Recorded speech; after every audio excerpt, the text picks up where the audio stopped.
పాడి కౌశిక్ రెడ్డి ఈ పేరు తెలంగాణ రాజకీయాల్లో సుపరిచితం.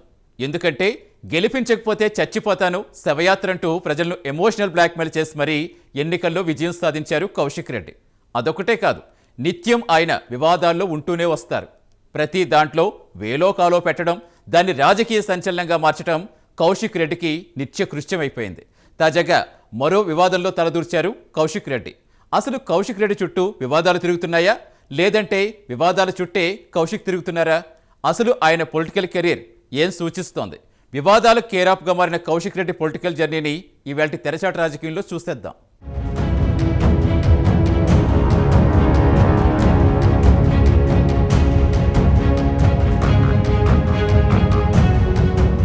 పాడి కౌశిక్ రెడ్డి హుజురాబాద్ నుంచి శాసనసభకు ఎన్నికైన పాడి కౌశిక్ రెడ్డి ఎమ్మెల్యేగా గెలిచేందుకు ఎలాంటి కామెంట్లు చేశారో, ప్రజలను ఏ విధంగా ఎమోషనల్ బ్లాక్మెయిల్ చేశారో ప్రత్యేకించి చెప్పక్కర్లేదు.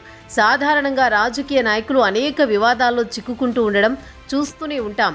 కానీ కౌశిక్ రెడ్డి మాత్రం వివాదాలకి కేరాఫ్గా మారిపోయారు అన్న టాక్ రాజకీయ వర్గాల్లో వినిపిస్తోంది. ఎందుకంటే ఆయన పొలిటికల్ లైఫ్ ఒకసారి తరచి చూస్తే మొత్తం వివాదాలే ఉంటాయి. ప్రతి దాంట్లో వేలు పెట్టడం కౌశిక్ రెడ్డికి అలవాటుగా మారిపోయింది.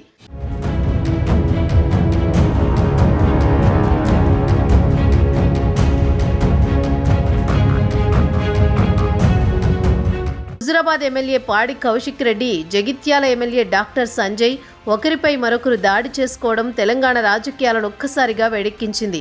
కరీంనగర్ జిల్లా ఇన్ఛార్జి మంత్రి ఉత్తమ్ కుమార్ రెడ్డి అధ్యక్షతన కరీంనగర్ కలెక్టరేట్లో జిల్లా సమీక్షా సమావేశం నిర్వహించారు.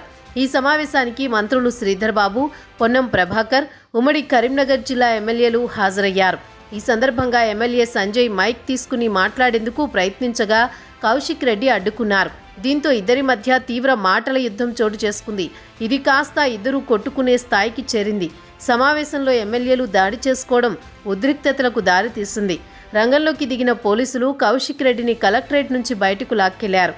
అనంతరం కలెక్టరేట్ ఎదుట కౌశిక్ రెడ్డి మీడియాతో మాట్లాడారు. ఈ సందర్భంగా పాడి కౌశిక్ రెడ్డి మాట్లాడుతూ, జగిత్యాల ఎమ్మెల్యే డాక్టర్ సంజయ్ అమ్ముడు పోయారు. సంజయ్ను నువ్వు ఏ పార్టీ అని అడిగితే కాంగ్రెస్ పార్టీ అని చెబుతున్నారు. అలా అయితే ఎమ్మెల్యే పదవికి రాజీనామా చేసి కాంగ్రెస్ టికెట్పై గెలిచి చూపించాలి. సంజయ్కు ఇదే నా సవాల్. కేసీఆర్ పెట్టిన భిక్ష వల్ల నువ్వు ఎమ్మెల్యేగా గెలిచావు. అలాంటిది ఆయనపైనే విమర్శలు చేస్తున్నావు, నోటికి వచ్చినట్టు మాట్లాడుతున్నావు. ఇది మేము చూస్తూ ఉండాలా? ఖచ్చితంగా నిలదీస్తాం, అడుగడుగున అడ్డుకుంటాం, నిన్ను వదిలిపెట్టే ప్రసక్తే లేదు అన్నారు. కాంగ్రెస్ ప్రభుత్వం రైతులకు 15,000 రైతు భరోసా ఇవ్వాల్సిందే. ఇందిరమ్మ ఇళ్లు ప్రతి ఒక్కరికి ఇవ్వాల్సిందే. ఎన్నికల హామీలో చెప్పిన 6 గ్యారంటీలు అమలు చేయాల్సిందే. కాంగ్రెస్ శ్రేణులు దౌర్జన్యాలు చేసి భయపెట్టాలని చూస్తే భయపడే ప్రసక్తే లేదు. 6 గ్యారంటీలు ఇచ్చే వరకు వారిని ప్రశ్నిస్తూనే ఉంటాం. 420 హామీలు అమలు చేసే వరకు నిలదీస్తూనే ఉంటాం. కేసులు పెట్టి భయపెట్టాలని చూస్తే అది మీ వల్ల కాదు. అధికారులను కూడా హెచ్చరిస్తున్నా కొంతమంది ఇష్టం వచ్చినట్లు చేస్తున్నారు. 3 ఏళ్ల తర్వాత కేసీఆర్ ముఖ్యమంత్రి కాక తప్పదు. నేడు అతి చేస్తున్న అధికారులను ఎవరిని వదిలిపెట్టమని హెచ్చరించారు. ఎమ్మెల్యేలు అధికారులు సాక్షిగా నేను ఒక ఎమ్మెల్యేగా ఉన్నా, ఎట్లా బయట పట్టుకొని నూకేస్తున్నారో ఒక్కసారి మీ అందరు కూడా చూడని విజ్ఞప్తి చేస్తాను. ఒక దొంగ అయినా జగిత్యాల ఎమ్మెల్యే డాక్టర్ సంజయ్ ఎట్లయితే అమ్ముడు పోయిందో సిగ్గులేనోడు అమ్ముడు పోయినోడు, ఎట్లా అమ్ముడు పోయినవరా అని మేము అడిగితే మైకిచ్చుకొని నువ్వు ఏ పార్టీ అంటే కాంగ్రెస్ పార్టీ అంటూ. మరి నిజంగా నువ్వు అంత పొగోనివే అయితే డాక్టర్ సంజయ్ జగిత్యాల ఎమ్మెల్యే నువ్వు రాజీనామా చేయి. అదే కాంగ్రెస్ బీఫామ్ మీద గెలిచి చూపి. చేతగాని దద్దమ్మలాగా కేసీఆర్ గారు పెట్టిన భిక్ష నువ్వు ఎమ్మెల్యేగా ఉండి దీంతో కేసీఆర్ గారిని నువ్వు విమర్శిస్తూ ఉంటే, మీరు నోటికి వచ్చినట్టు మాట్లాడుతూ ఉంటే మేము చూసుకుంటాం, ఊకోవాలన్నా అని మేము అడుగుతూ ఉన్నాం.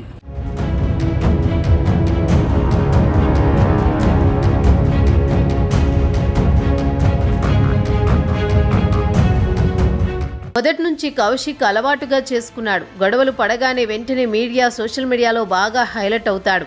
ఆ విధంగా తమ అధినేతల దృష్టిలో పడేందుకే పాడి ఈ విధంగా అలజడి సృష్టిస్తున్నారన్న చర్చ రాజకీయ వర్గాల్లో ఉంది. ఈ పద్ధతిని కౌశిక్ రెడ్డి ఇంకా ఎంతకాలం కంటిన్యూ చేస్తారో చూడాలి. ఏదేమైనా జరిగింది చూసిన తర్వాత బీఆర్ఎస్ ఎమ్మెల్యే పాడి కౌశిక్ రెడ్డిది ఓవర్ యాక్షన్ అన్న విషయం స్పష్టంగా అర్థమవుతోంది అంటున్నారు. ఆ ఓవర్ యాక్షన్ ఫలితంగానే ఇప్పుడు ఆయన పైన 3 కేసులు నమోదయ్యాయి. అదేవిధంగా ఈరోజు జరిగినటువంటి సంఘటన, పార్టీలు మారనోడు జీవితకాలం ఒకటే పార్టీలు ఉన్నోడు మాట్లాడితే దానికి ఒక అర్థం ఉంటుండే. పార్టీలు మారినోళ్ళే వైఎస్ఆర్సీపీలో తెలంగాణ ఉద్యమంలో రాళ్ళు కొట్టి కాంగ్రెస్లో వచ్చి కాంగ్రెస్లో అవకాశం ఇస్తే తీసుకొని మళ్ళీ టీఆర్ఎస్ తోటి అండర్ కరెంట్ పెట్టుకొని ఆ పార్టీలో జాయిన్ అయ్యి వాళ్ళు మాట్లాడితే దీనికి అర్థం లేదు. నేను ఈ ఇన్సిడెంట్ మీద Telangana Rashtra Samithi TRS state leadership including KCR, KTR, Harish Rao ఎవరైనా రెస్పాండ్ కావాలి. ఇటువంటి సంఘటనలను సమర్థిస్తున్నారా? ఇటువంటి సంఘటనలు మీ పార్టీని మీరు ఎంకరేజ్ చేయదలుచుకున్నారా? అసలు పార్టీ ఏం మాట్లాడుతుంది? మీరు వీళ్ళందరికీ ఆదర్శంగా మీరు అటువంటి బూతు మాటలు నేర్పే స్కూల్ ఏమైనా పెట్టుకున్నారా? ఇది మంచి పద్ధతి కాదు. ప్రజాస్వామ్యంలో ఇటువంటిని తీవ్రంగా ఖండిస్తూ ఎప్పుడు గతంలో అనేక సందర్భాల వ్యక్తులను టార్గెట్ చేసి నేను చూస్తూ ఉంటుంది. లైబ్రరీ చైర్మన్ వస్తుంటే ఆయన ఎట్లా పిలుస్తామని బెదిరిస్తూ ఉన్నాడు జాయింట్ కలెక్టర్ను.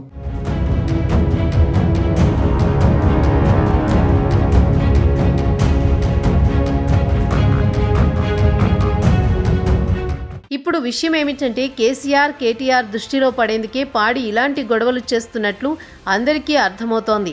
ఆ మధ్య షేర్లింగంపల్లి ఎమ్మెల్యే అరికపూడి గాంధీ విషయంలో కూడా ఇలాంటి గొడవే చేశారు.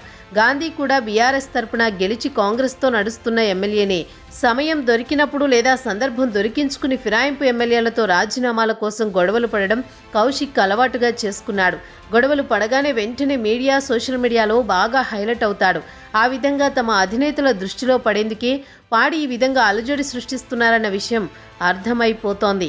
ఈ పద్ధతిని కౌశిక్ రెడ్డి ఇంకా ఎంతకాలం కంటిన్యూ చేస్తారో మరి.